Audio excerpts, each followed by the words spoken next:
योगी राज में दंगाइयों के दिल में खौफ भर दिया जाता है। ममता के बंगाल में दंगाइयों पर ममता लुटाई जाती है। योगी के यूपी और ममता के बंगाल में फर्क देख लीजिए।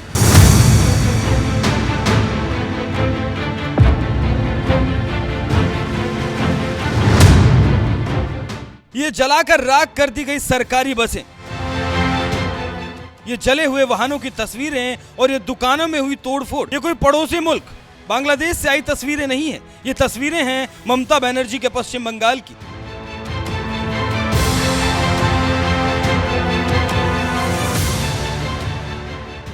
जहां जिला मुर्शिदाबाद में वक्फ संशोधन कानून के विरोध के नाम पर दंगाइयों ने हिंसा और आगजनी का ऐसा तांडव मचाया, जहां जो मिला सरेआम फूंक दिया गया। हालात ऐसे हो गए, पश्चिम बंगाल के बीजेपी नेता शुभेंदु अधिकारी को यहां तक कहना पड़ा, बंगाल की सड़कों पर लोगों की निजी संपत्तियों को आग के हवाले किया जा रहा है, सार्वजनिक वाहनों में तोड़फोड़ हो रही है और रेल व सड़क यातायात बाधित हो चुका है। पुलिसकर्मी घायल हो रहे हैं, लेकिन राज्य सरकार मूक दर्शक बनी हुई है। राज्य में हिंसाग्रस्त जिलों मुर्शिदाबाद, बीरभूम, मालदा, हुगली, उत्तर 24 परगना और दक्षिण 24 परगना में तुरंत अनुच्छेद 355 लागू किया जाए।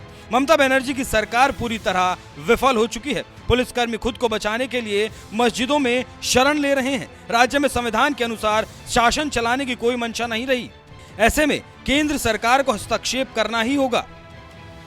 बंगाल के हालात देखकर बीजेपी सेना उतारने की मांग कर रही है, तो वहीं दूसरी तरफ इतना बवाल होने के बावजूद पश्चिम बंगाल की सत्ता संभाल रही सीएम ममता बनर्जी इन दंगाइयों की अकड़ तोड़ने का आदेश देने के बजाय उनसे शांति की अपील करते हुए कह रही हैं, सभी धर्मों के लोगों से मेरी विनम्र अपील है, कृपया शांत रहें, संयमित रहें, धर्म के नाम पर कोई भी अधर्मी कार्य ना करें। हर इंसान की जान कीमती है, राजनीति के लिए दंगे ना भड़काएं। जो लोग दंगा भड़का रहे हैं वो समाज को नुकसान पहुंचा रहे हैं। याद रखें, जिस कानून के खिलाफ लोग भड़के हुए हैं वो कानून हमने नहीं बनाया, ये कानून केंद्र सरकार ने बनाया है। इसलिए जो जवाब आप चाहते हैं वो केंद्र सरकार से मांगा जाना चाहिए। हमने इस मामले में अपनी स्थिति साफ कर दी है। हम इस कानून का समर्थन नहीं करते। ये कानून हमारे राज्य में लागू नहीं होगा तो दंगा किस बात का।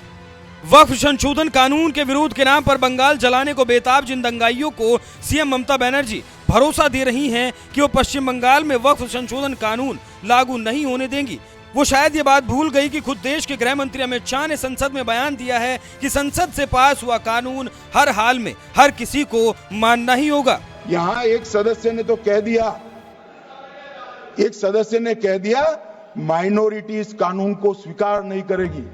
क्या धमकाना चाहते हो भाई? संसद का कानून है, सबको स्वीकार करना पड़ेगा। स्वीकार नहीं करेंगे मतलब क्या है? कैसे बोल सकते हैं कोई हम कानून को स्वीकार नहीं करेंगे?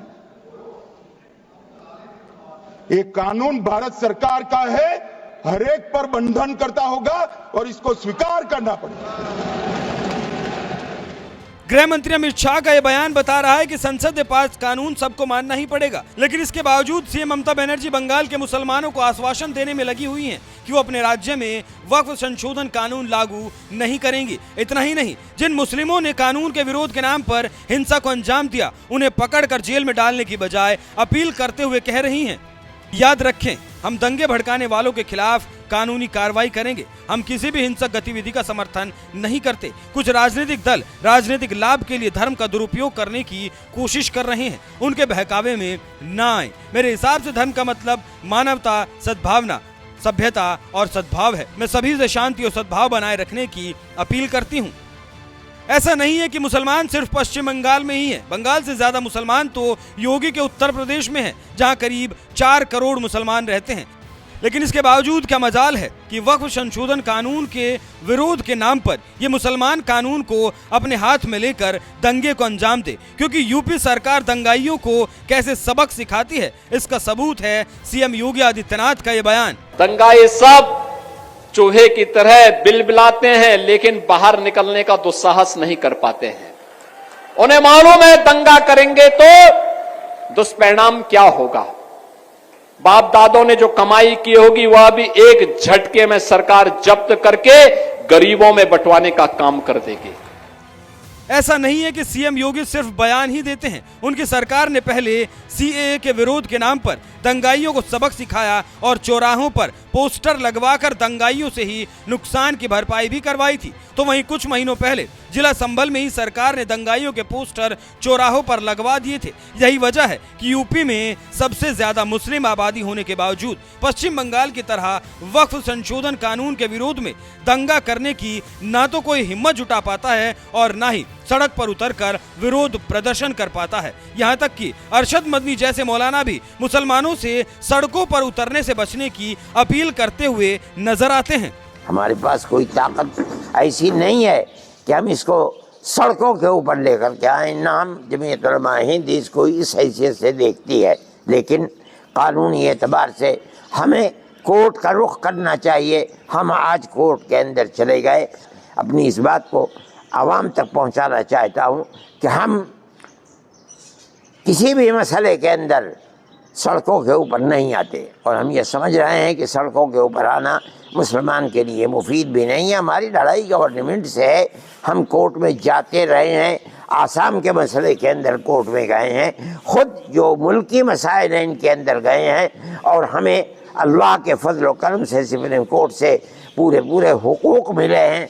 हम इस अपने नज़रिए के साथ आ रहे हैं और सुप्रीम कोर्ट में गए हैं कि अल्लाह अगर चाहेगा तो इंशाअल्लाह हम यहाँ जीतेंगे, इसलिए कि दस्तूर के अल्फाज बिल्कुल खुले हुए हैं।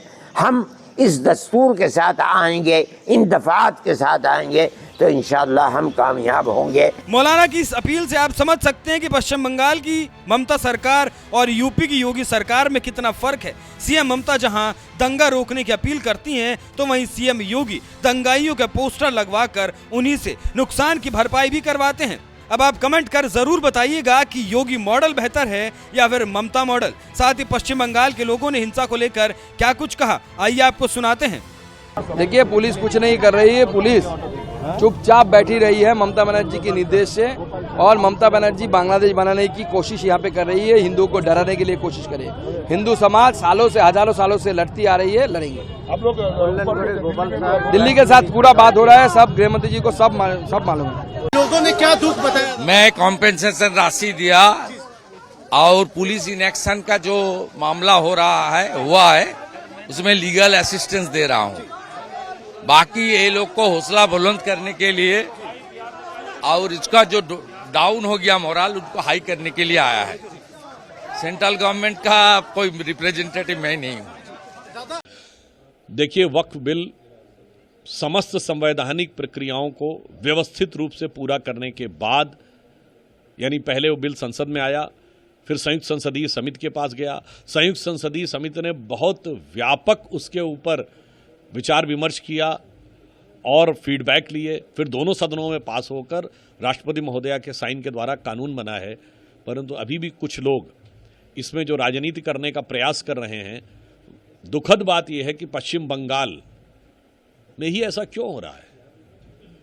यह अपने आप में एक सवाल उत्पन्न करता है कि ये ममता बनर्जी जी की जो राजनीति है, ऐसा प्रतीत होता है कि ये पूरे भारत के लिए एक भविष्य में चुनौती बनने की तरफ आगे बढ़ रही है।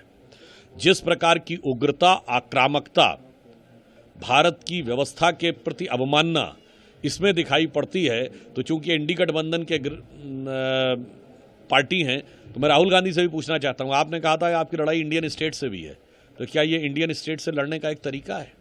और ममता जी को भी हमें बता देना चाहते हैं, ममता जी किसी गलतफहमी में मत रहिएगा। याद रखिएगा, ये वही बंगाल था जहां 16 अगस्त 1946 को डायरेक्ट एक्शन भी जिन्ना ने यहीं से शुरू किया था, और उसके बाद 1 साल के अंदर देश में क्या हुआ था। तो आप उस नक्शे कदम पे दोबारा चलने से बचिए, अन्यथा देश का नुकसान तो है ही, आपकी पार्टी और बंगाल का भविष्य के लिए तो समस्या है ही, आपकी पार्टी का भी भविष्य बहुत बेहतर नहीं रहने वाला है।